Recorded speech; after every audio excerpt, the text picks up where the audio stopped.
You close your eyes. Finally. The day is done, the house is quiet, and you drift off. And then, like clockwork, your eyes snap open. 2:47 in the morning. Heart beating just a little too fast. Mind already spinning. You stare at the ceiling and you think, why does this keep happening to me? If that sounds familiar, I want you to know something right now.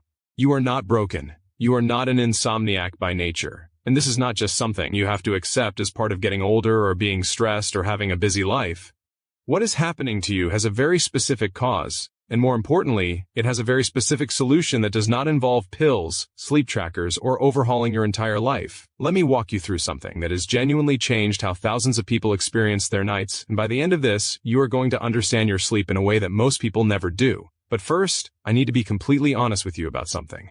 Most of the advice you have already tried is not wrong because it does not work. It is wrong because it is being applied at the wrong time. And that one shift in understanding is about to change everything for you. Now, before we go deeper, I want to mention something quickly, because the people who have been asking about the program we have linked in the video description below have been reaching out in serious numbers. This program takes everything we talk about here and structures it into a guided process that works even faster when you are consistent with it. Not everyone acts on it, and honestly, if you feel like just watching this video is enough for you, that is completely fine. But if you are someone who is serious about actually fixing this, not just understanding it, that link is there for a reason. Okay, now let's get into this. Here is what your evenings are actually doing to your nights. Picture this. It is 9 p.m. You are winding down. At least that is what you think you are doing. You are on your phone, maybe watching something on television. Your brain is still processing the day, still firing, still solving problems it does not need to solve right now. And underneath all of that, your body's hormonal system is trying desperately to shift into sleep mode. But it cannot. Because the signals you are sending it are all wrong. This is not about willpower, this is biology. Your body runs on a 24-hour internal clock called the circadian rhythm. And that clock is incredibly sensitive to light, temperature, food, and mental activity. When any of those four things gets disrupted in the hours before bed, your body does not sleep normally. It drops into sleep, yes, but it cannot stay there. And that is exactly why you wake up at 2 or 3 in the morning. Let's talk about what is actually happening in your body during those midnight wake-ups. Because once you see it clearly, it becomes so much less mysterious. When you fall asleep, your body temperature needs to drop. Your stress hormone, cortisol, needs to be low. And your brain needs to transition through sleep cycles without interruption. The problem is that certain things you do in the evening essentially set a biological timer.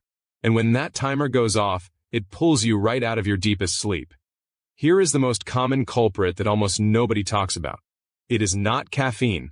It is not stress. Even though stress plays a role, the biggest hidden disruptor is blood sugar instability in the hours before sleep. When you eat certain foods too close to bedtime, your blood sugar rises and then crashes during the night. And when it crashes, your body panics. It releases adrenaline and cortisol to bring your blood sugar back up. And those are wake-up hormones. That is what jolt you awake at 2 a.m. with your heart pounding and your mind racing. Think about what you typically eat in the evenings. Maybe a late dinner, maybe a snack while watching television, maybe a glass of wine to relax. Every single one of those things, depending on timing and what they are, can be quietly scheduling your midnight wake-up for you. And here is where it gets even more specific. Alcohol. So many people use a glass of wine or a beer to help them relax before bed, and it genuinely does help you fall asleep faster. But what it does to your sleep architecture several hours later is devastating. Alcohol suppresses REM sleep in the first half of the night, and then causes a rebound effect in the second half, where your brain suddenly becomes hyperactive. That is why people who drink in the evenings almost always report waking up between 2 and 4 a.m. feeling anxious, sweaty, and completely wired. You are not imagining it. That is chemistry. That is your brain trying to recover. Now let us talk about light, because this one is so underestimated.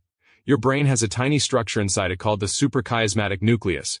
It is your body's master clock, and it takes its primary cue from light, specifically from the blue wavelengths of light that are emitted by your phone, your tablet, your computer, and your LED television.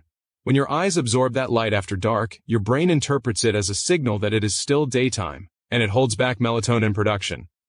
Melatonin is not a sleeping pill. It is a timing signal. It tells your body it is night, start preparing for sleep. When you delay melatonin with blue light exposure, you are not just making it harder to fall asleep. You are shifting your entire sleep cycle forward by 60 to 90 minutes, which means your deepest sleep phases happen later, which means they are more likely to be interrupted by your natural morning cortisol rise, which means you wake up before you are ready. This is the chain reaction. and it starts with the screen in your hands. Now here is where people usually think, okay, so I just need to put my phone down earlier and avoid sugar, got it. And they try it for 2 days and nothing changes dramatically and they give up. Because they are missing the third piece of the puzzle, which is nervous system regulation. Even if you eat perfectly and turn off every screen at 8 p.m., if your nervous system is still stuck in a state of low-grade activation from the day, you will not sleep deeply. Because deep sleep requires something very specific. It requires your nervous system to feel safe, completely safe. And in today's world, that does not happen automatically. Think about your evenings right now. Are they actually restful, or are they just passive? Because there is a difference. Lying on the couch watching a stressful drama while scrolling through your phone is passive, not restful. Your brain is still taking in information, still reacting emotionally, still generating stress responses to things that are not even real. By the time your head hits the pillow, your nervous system has been in a low-level threat response for hours without you even realizing it. Sleep researchers call this pre-sleep arousal, and it is one of the most consistent predictors of nighttime waking. The people who sleep deeply and do not wake up are not the people who feel less stress in their lives. They are the people whose evenings actually bring their nervous system back down before they go to bed. So what does that actually look like in practice? Here is where simple but specific adjustments create dramatic changes. And I mean dramatic. The people who make these changes consistently describe feeling like a different person within 1 to 2 weeks. The first adjustment is the most powerful. Finish eating at least 2 to 3 hours before you plan to sleep. Not because of digestion, though that matters too, but because of that blood sugar stabilization effect. When your last meal is timed properly, your body's hormonal system can shift into repair and rest mode naturally, rather than spending the night managing a glucose roller coaster. The second adjustment is to lower your core body temperature actively in the evening, not just passively by turning off the heat.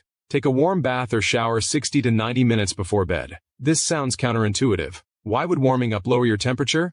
Because your body responds to the post-warm drop by accelerating its natural cooling process, which accelerates sleep onset and deepens your early sleep cycles. This is documented in peer-reviewed research, and it is one of the most consistently replicated sleep improvements across populations. Not everyone feels it on night 1, but by night 3, most people notice a real shift. The third adjustment is about light management, but not just turning off your phone. It is also about the kind of light that is in your environment. In the 90 minutes before bed, switch to warm, dim lighting, lamps instead of overhead lights, warm bulbs instead of cool white ones. Your brain will begin producing melatonin naturally and on schedule, not because of anything you take, just because you stopped blocking a biological process that was trying to happen anyway. The fourth adjustment is the most underrated. Give your nervous system something to actively process that is calming. Not just absent of stress, but actively calming. This could be slow breathing, gentle stretching, journaling what you are grateful for, or even listening to music that has less than 60 beats per minute. These are not fluff suggestions. These are activating the parasympathetic nervous system, which is the literal opposite of the fight-or-flight response. You are not just hoping to relax. You are triggering specific neurochemistry that prepares your brain for deep, uninterrupted sleep. These 4 adjustments together create what sleep researchers call sleep pressure architecture. Your body builds the right hormonal and neurological conditions for sleep to stay unbroken through the night. And here is the most important thing I want you to hear. The people who have transformed their sleep did not do it because they had more willpower, better genetics, or fewer problems in their lives. They did it because they understood what their body actually needed in the evening hours and they gave it consistently. That is it. No magic, no complexity, just the right information applied at the right time. The difference between waking up at 2 a.m. in a panic and sleeping straight through until morning is not a mystery anymore. It is a set of adjustable behaviors. All of which happen before midnight, most of which happen before 10 p.m. And the transformation in daily life is not small. We are talking about waking up and actually feeling rested, which changes your mood, your patience, your ability to focus, your energy levels, your body's ability to manage weight and inflammation, your emotional resilience. Every single day, that compounds over time in a way that is genuinely hard to overstate. If you want a structured, step-by-step way to implement all of this and more, the program linked in the video description below is the most direct path to getting there without guessing. Most people who find this information and try to apply it on their own make progress but plateau because they miss key details in the sequencing. The program closes those gaps. It is there, the link is below, and if fixing your sleep is actually a priority right now, not someday, right now, then do not let another restless night go by before you take a look at it. Your next night of unbroken sleep is closer than you think.